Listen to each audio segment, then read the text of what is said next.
Hello बच्चे लोग, आज हम उसको सीखने जा रहे हैं जिससे पूरी सृष्टि, पूरी दुनिया, पूरे संसार की रचना हुई है।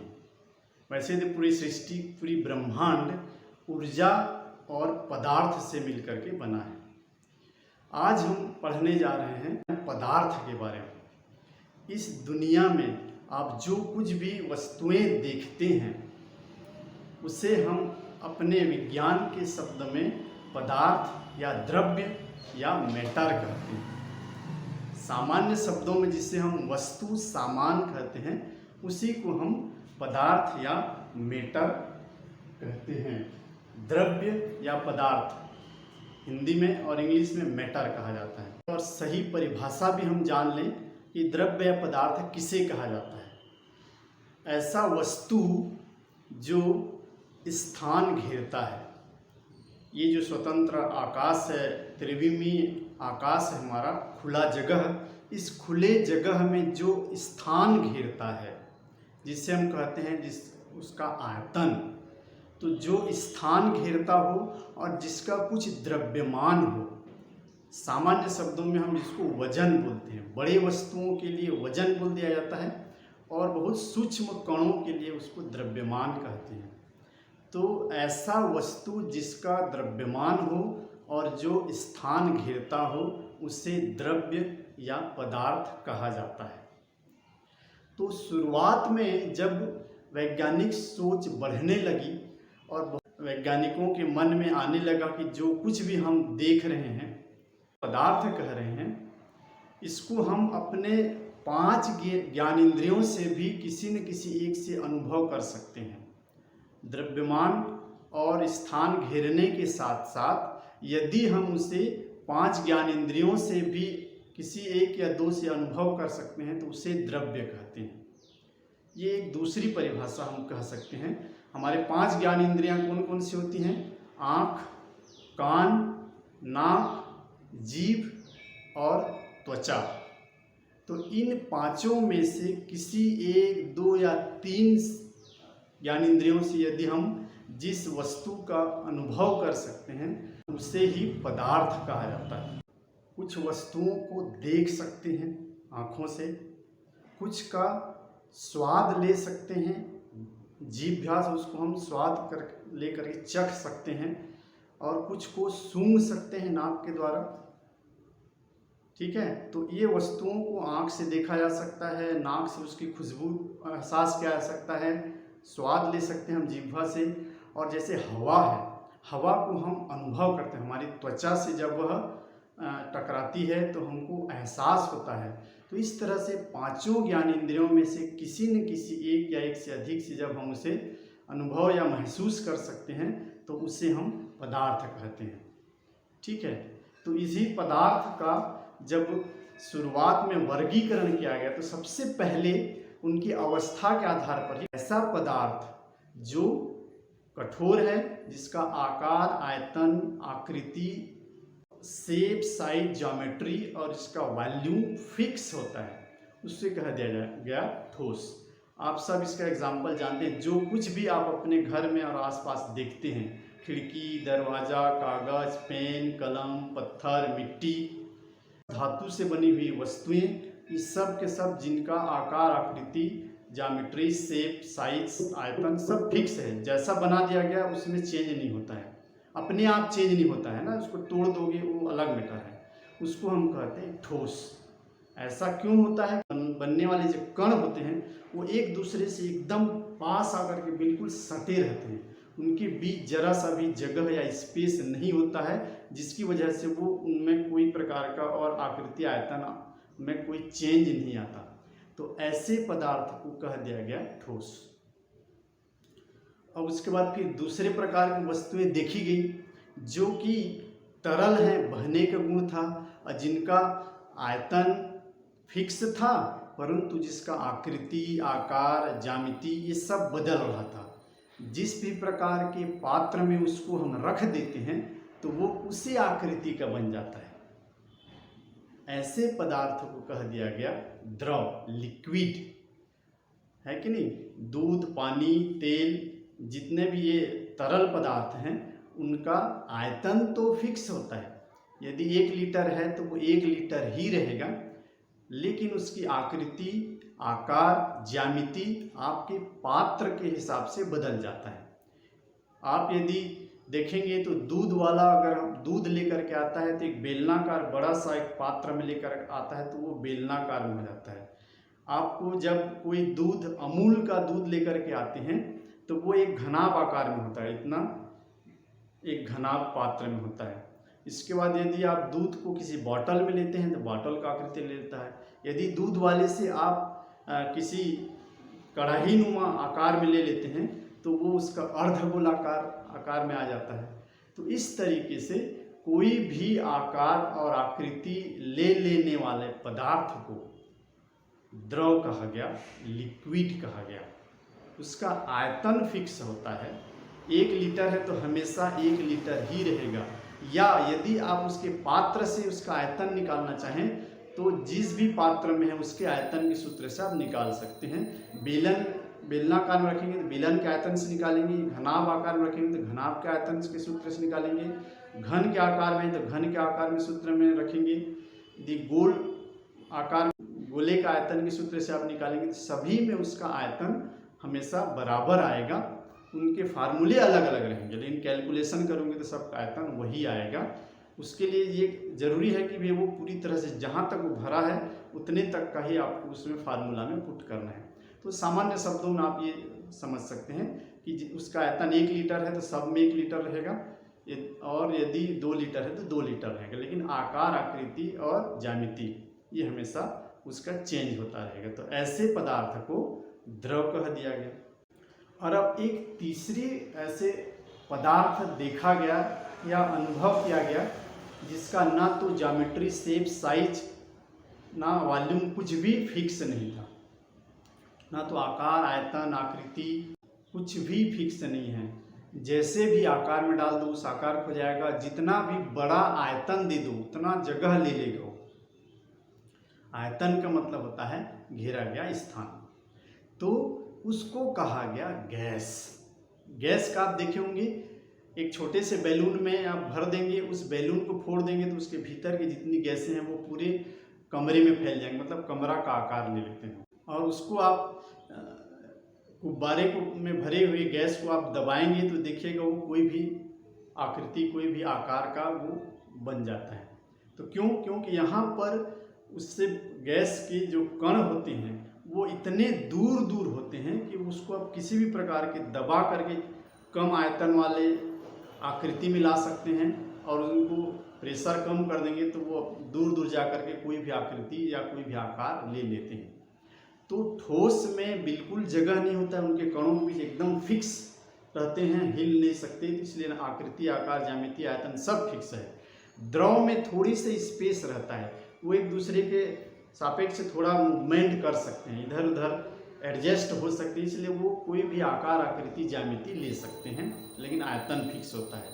और तीसरा प्रकार है गैस, जिसमें गैस के अणु या उसके परमाणु या उसके कण इतने दूर दूर होते हैं तो उनके बीच किसी भी प्रकार का आकर्षण नहीं होता है, तो वो बिल्कुल एक दूसरे से दूर भी जा सकते हैं, और उसको कंप्रेस कर देंगे तो कोई भी आकृति, आयतन, आकार में वो इसको हम देख सकते हैं एक उदाहरण के। इस तरह से आपने देखा कि भौतिक अवस्था के आधार पर, जिसे भौतिक वर्गीकरण नाम दिया गया बाद में, उस आधार पर देखेंगे तो 3 प्रकार के ही हमको द्रव्य दिखाई देते हैं।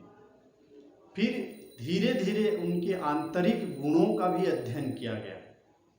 तो आंतरिक गुणों के आधार पर जब पदार्थों का अध्ययन किया गया तो वहाँ पर उनका फिर से एक वर्गीकरण निकल के आया, जिसे कहा जाता है रासायनिक वर्गीकरण। तो रासायनिक वर्गीकरण के आधार पर यदि पदार्थ को देखेंगे तो वो 3 प्रकार के फिर से पदार्थों का वर्गीकरण निकल करके आया, जिसको कहा जाता है तत्व, एलिमेंट, दूसरा होता है यौगिक, कंपाउंड, तीसरा होता है हमारा मिश्रण, मिक्सचर। तो इनको भी हम इनकी परिभाषा देख लेते हैं। तत्व या एलिमेंट किसे कहा गया? सबसे शुद्धतम पदार्थ को तत्व कहा गया, अर्थात उसमें एक ही प्रकार के कण होंगे। ये आंतरिक संरचना का जब अध्ययन किया गया तो ये पाया गया कि उसमें जो भी कणों से मिलकर के बना है वो सब एक ही प्रकार के कण हैं, किसी भी प्रकार का कोई उसमें अशुद्धि नहीं है या कोई दूसरे प्रकार के कण नहीं होते हैं।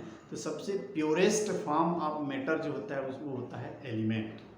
सबसे शुद्धतम पदार्थ को हम तत्व कहते हैं, जो अभी तक 118 तत्वों की खोज हुई है। 2 या 2 से अधिक तत्वों को जब एक निश्चित अनुपात में मिला दिया गया तो एक नया पदार्थ बन गया। 2 या 2 से अधिक शुद्ध तत्व को या शुद्ध पदार्थ को जब एक निश्चित अनुपात में मिला दिया गया तो वो आपस में रासायनिक क्रिया करके एक नया पदार्थ बना लिए, जिसे कहा गया यौगिक या कंपाउंड। इसमें 2 या 2 से अधिक अलग अलग तत्व आपको हमेशा देखने को मिलेगा। अब उसके बाद तीसरा प्रकार का पदार्थ बना, जो या तो यौगिकों को किसी भी अनुपात में मिला दो तो भी उसको मिक्सर कहते हैं, या तत्व यौगिक को किसी भी अनुपात में मिला दो तो पर भी वो मिक्सर होता है। तो मिक्सर का मतलब होता है 2 या 2 से अधिक तत्व भी हो सकते हैं, 2 या 2 से अधिक यौगिक हो सकते हैं, और तत्व और यौगिक भी हो सकते हैं जिनमें किसी भी प्रकार का कोई निश्चित अनुपात नहीं रहेगा। कितना भी ले करके ला करके आप वहाँ पर रख दिए, मिला दीजिए, और उसमें कोई रासायनिक अभिक्रिया नहीं होता है या नहीं होना चाहिए, तभी वह मिश्रण कहलाता है। यदि आप तत्वों को या यौगिकों को आपस में मिला दे रहे हैं और वहाँ कोई रासायनिक अभिक्रिया होकर के नया पदार्थ बन जाएगा तो वो मिश्रण में नहीं आएगा, वो फिर यौगिक बन जाएगा। तो मिश्रण और यौगिक में एक खास अंतर होता है कि 2 या 2 से अधिक तत्वों को एक निश्चित अनुपात में मिलाते हैं और उनके मिलाने पर एक रासायनिक अभिक्रिया होता है और एक नया पदार्थ बन जाता है, वो हमारा यौगिक होता है। जबकि मिश्रण में कोई अनुपात रेशियो उसका फिक्स नहीं होता है, कुछ भी कोई भी गैस, कोई भी पदार्थ कोई भी मात्रा में ला करके मिला दो और वहाँ कोई रासायनिक अभिक्रिया नहीं होता है, और सब के सब वैसी वैसी रहते हैं, सभी पदार्थों के गुण वहाँ पर बने रहते हैं, उसको हम कहते हैं मिश्रण। जबकि यौगिक में मिलाए जाने वाले तत्वों के गुण नए पदार्थ के गुण से अलग होते हैं। जैसे हाइड्रोजन और ऑक्सीजन को एक बढ़िया से इंटरेस्टिंग उदाहरण देख लेंगे तो हाइड्रोजन जो है वो स्वयं जलता है, जलने में सहायक नहीं होता है।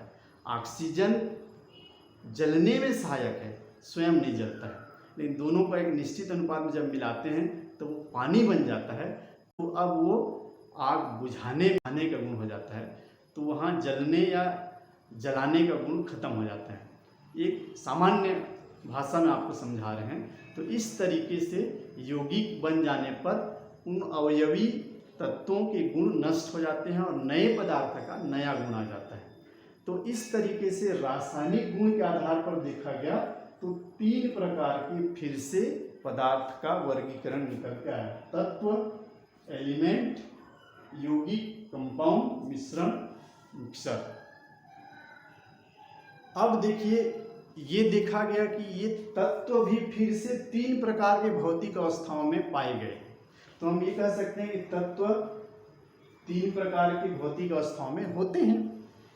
ठोस तत्व भी होता है, द्रव तत्व भी होता है और गैस तत्व भी होता है। कुछ एग्जाम्पल मैं आपको यहाँ लिख दिया हूँ। ठोस तत्व कहने से जितनी भी धातुएं हैं, sodium, potassium, lithium, calcium, magnesium, इसके अलावा जो हमारे दैनिक जीवन में उपयोग होने वाले हमारे लोहा, सोना, चांदी, कॉपर, लेड, सारे के सारे धातुएं ठोस होते हैं, ठोस तत्व हैं। इसके एग्जाम्पल में है। द्रव तत्व को आपको थोड़ा ध्यान में रखना है। द्रव तत्वों में खास बात यह है कि मरकरी और ब्रोमीन 2 तत्व ऐसे हैं जो रूम टेम्परेचर पर, सामान्य तापमान पर, या जो हमारा सामान्य दिन में जो तापमान होता है उस तापमान पर ये द्रव अवस्था में होते हैं, ये दोनों। और उसके बाद 4 तत्व और यहाँ पे लिखा गया: रुबिडियम, सीजियम, फ्रेंसियम और गैलियम। इनको थोड़ा सा हीट करना पड़ता है, लगभग 35 डिग्री 36 डिग्री टेम्परेचर पर ये द्रव अवस्था में आ जाते हैं, और ये दोनों सामान्य दिन का तापमान होता है उसमें ये द्रवावस्था में होते हैं, और ये चारों बहुत जल्दी ही थोड़े से तापमान बढ़ाने से द्रवावस्था में आ जाते हैं। तो ये दोनों बिल्कुल द्रवावस्था में ही होते हैं, और इनको भी हम लिख दिए हैं, थोड़ा सा टेम्परेचर बढ़ाने से द्रवावस्था में आ जाते हैं। तो आप चाहें तो 6 को हम बोल सकते हैं, ठीक है। इसी तरह से गैस एलिमेंट जितने हैं, जैसे ऑक्सीजन है, क्लोरीन है, फ्लोरीन है, हाइड्रोजन है, इसके अलावा निष्क्रिय गैस helium, neon, argon, krypton, xenon, ये सब गैसियस स्टेट में होते हैं और वो एलिमेंट होते हैं। तो गैसीय तत्वों की कुछ उदाहरण यहाँ दिए गए हैं। द्रव के तो ये फिक्स है, कहिए द्रव के लगभग फिक्स ही हैं। ठोस तत्वों के उदाहरण, इसी तरह से यौगिक भी तीनों अवस्थाओं में पाए जाते हैं। ठोस अवस्था में यौगिक कहने से भी अनंत इसकी उदाहरण है। कुछ आपको बताया गया है जो हम ज़्यादा यूज करते हैं। सोडियम क्लोराइड, यहाँ पे 2 तत्व हैं, ये सोडियम कार्बोनेट, ये सोडियम क्लोराइड खाने का नमक, सोडियम कार्बोनेट धावन सोडा धोने का सोडा, सोडियम बाइकार्बोनेट खाने का सोडा, इसके बाद zinc sulphate, copper sulphate, sodium hydroxide, ammonium chloride, इनकी संख्या असीमित है। इसी तरीके से द्रव अवस्था के यौगिक की कुछ उदाहरण हम दिए, जैसे H2O है, सबसे ज़्यादा कॉमन हमारे आसपास होता है। उसके बाद जितने एल्कोहल आप लोग सुने होंगे वो सब के सब द्रवावस्था के यौगिक हैं। नाइट्रिक अम्ल, सल्फ्यूरिक अम्ल, ईथर है, एल्डिहाइड है, कीटोन है, ढेर सारे इसके भी असीमित उदाहरण हैं। इसी तरह से गैस यौगिकों के कुछ उदाहरण यहाँ पे आपको बताए गए हैं। अमोनिया गैस है, HCl गैसियस फॉर्म में होता है, उसको पानी में आसानी से घोल करके द्रव अवस्था में लाया जाता है। HI ये भी गैसियस अवस्था में होता है। कार्बन डाइऑक्साइड है, सल्फर डाइऑक्साइड है, नाइट्रिक ऑक्साइड है और नाइट्रोजन के ढेर सारे ऑक्साइड हैं। तो इस तरीके से ये सब के सब गैसियस यौगिक हैं, गैसियस कंपाउंड हैं, क्योंकि इसमें 2 या 2 से अधिक तत्वों का एक निश्चित अनुपात में ये बने हुए हैं और ये यौगिक कहलाते हैं। अब मिश्रण भी देखा जाए तो 3 प्रकार के मिश्रण आपको मिलेंगे। ठोस का मिश्रण, इसके एग्जाम्पल आप आसानी से कोई भी ठोस को मिला दो, रेत, नमक, शक्कर मिला दो, लकड़ी की बुरादा मिला दो, कोई भी ठोस मिट्टी और नमक मिला दो, लकड़ी की बुरादा मिला दो, कोई भी चीज़ आप मिला दो ठोस चीज़ों को, वो ठोस मिश्रण हो जाएंगे। द्रव मिश्रण, पानी के साथ में दूध को मिला दो, एल्कोहल को मिला दो, तेल को मिला दो, कोई भी द्रव को मिला देंगे तो आपको द्रव मिश्रण आपको मिलेगा।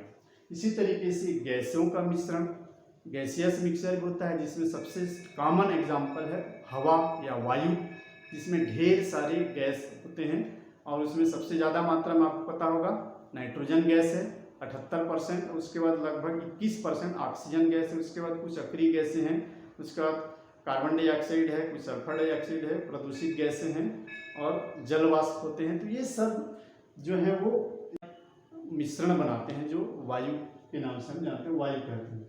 कोई भी गैसों को भी हम मिला देते हैं जो रासायनिक अभिक्रिया नहीं करना चाहिए, ठीक है, उसको हम कह सकते हैं गैसों का मिश्रण। ठीक है, तत्व, यौगिक और मिश्रण का भी वर्गीकरण है। देखिए तत्व जो है, जो हमारे आवर्त सारणी में जितने सारे तत्व हैं वो 3 प्रकार के तत्व पाए गए हैं। कुछ तत्व ऐसे होते हैं जो धातु होते हैं, मेटल, ये सब आपको उदाहरण है, ठीक है, जिंक, एल्यूमिनियम, कॉपर। और धातु आपको पता ही होगा जिनमें विशेष प्रकार के चमक होता है, जो विद्युत और ताप के सुचालक होते हैं, जिन्हें हम पीट करके चादर बना सकते हैं, जिन्हें तार बनाया जा सकता है। तो ये सारे गुण वाले जो भी तत्व होते हैं उसको हम कहते हैं धातु।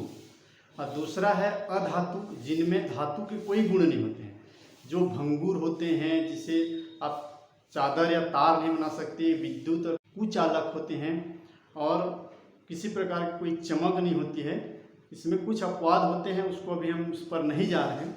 इसके अलावा तीसरा है हमारा उपधातु, जिसमें कुछ धातु के लक्षण होते हैं और कुछ अधातु के लक्षण होते हैं। वो कंडीशन के हिसाब से उनमें दोनों गुण हम देख सकते हैं। तो इनके कुछ उदाहरण हैं अधातु के उदाहरण, जितनी भी गैसें हैं सब अधातु हैं। इसके अलावा कार्बन है, फास्फोरस है, सल्फर है, सिलेनियम है, ये सब अधातु के उदाहरण हैं। और उपधातु में बोरान है, सिलिकॉन है, जर्मेनियम है, आर्सेनिक है, एंटीमनी है, ये सब के सब कैसे हैं उपधातु हैं जिनमें धातु और अधातु दोनों के कुछ कुछ गुण पाए जाते हैं। इसी तरीके से आपका यौगिक का भी वर्गीकरण हम कर सकते हैं।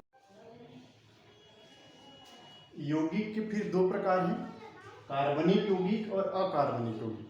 कार्बनिक यौगिक से तात्पर्य होता है जिसमें मुख्य रूप से कार्बन और हाइड्रोजन होते हैं और कार्बन की लंबी चेन होती है। प्रमुख रूप से कार्बन और हाइड्रोजन से बने होते हैं और जो वनस्पतियों और जीवों में ज़्यादातर इसके यौगिक होते हैं।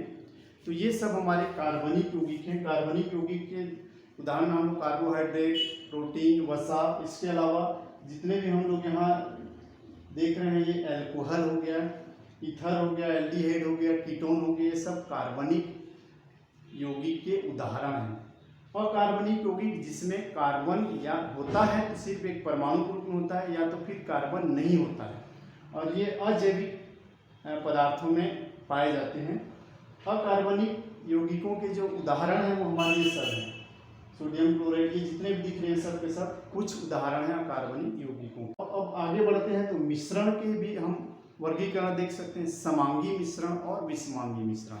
ठीक है, होमोजीनस और हेट्रोजीनस मिक्सचर, ऐसे मिश्रण जिसमें दोनों या दो से अधिक पदार्थों को जब मिक्स किया जाता है तो वो सामान्य आँखों से जिसे हम देख नहीं सकते, सामान्य फिल्टर पेपर से जिसे छान नहीं सकते, और जिसमें किसी प्रकार का अलग अलग दो या दो से अधिक परत दिखाई नहीं देता है, ऐसे मिश्रण को हम समांगी मिश्रण कहते हैं।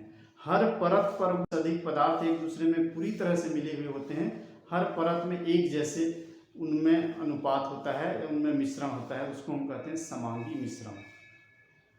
विषमांगी मिश्रण जिसमें दो या दो से अधिक पदार्थों को मिलाते हैं तो उनमें अलग अलग परत दिखाई देता है, जिसे हम साधारण फिल्टर पेपर से छान सकते हैं, उसे हम कहते हैं विषमांगी मिश्रण।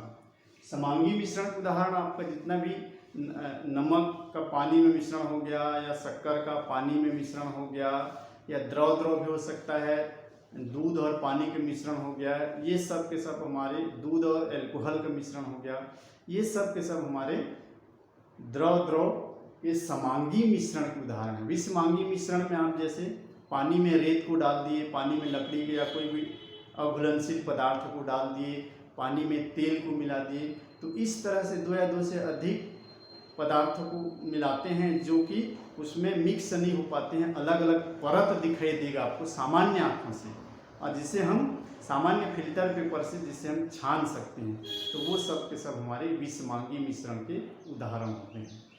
तो इस तरीके से हम पदार्थ का वर्गीकरण को विस्तृत रूप से उनके उदाहरण के साथ एक डिफरेंट वे में हम समझे हैं। मेरे ख्याल से इसमें आपको किसी प्रकार का डाउट नहीं रहेगा। तो आज के लिए बस इतना ही, मिलते हैं अगले वीडियो में, तब तक के लिए गुड बाय, गुड लक।